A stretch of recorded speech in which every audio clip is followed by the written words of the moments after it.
guys, welcome back to NFT Inspo. For today's video, we're going to show you how to fix Treadmill error code E2. So if you're interested, let's start tutorial. In this case, if you're having this issue here or the E2 error, which in this case there are a few things that you need to know.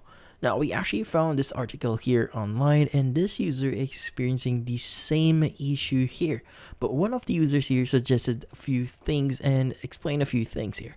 So in this case, there's a few things that you could try to fix this issue, because most likely this issue is giving you a heads up that your machine might be working too hard. So in this case, there's a few things you can do. So first is you might want to check the butts and deck.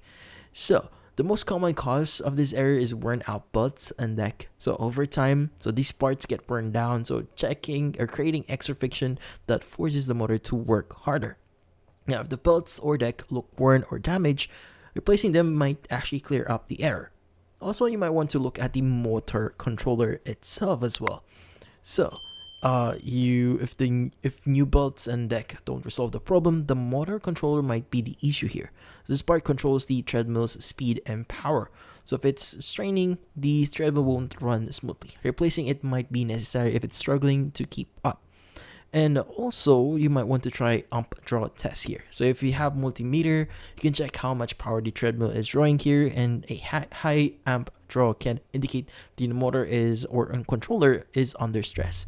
Now, if you're up for it, you can, in this case, do the test yourself. And if none of those actually make sense to you, it's best to call a technician for this one. So depending on the brand of your treadmill, you might want to reach out to their support and get, or in this case, schedule a maintenance service or a service on your treadmill, because we don't want to tinker with the insides of your treadmill. It might you might break it furthermore, but in this case, that's about it. So hopefully this video was able to help you. Like and subscribe to NFT Inspo. Thank you for watching.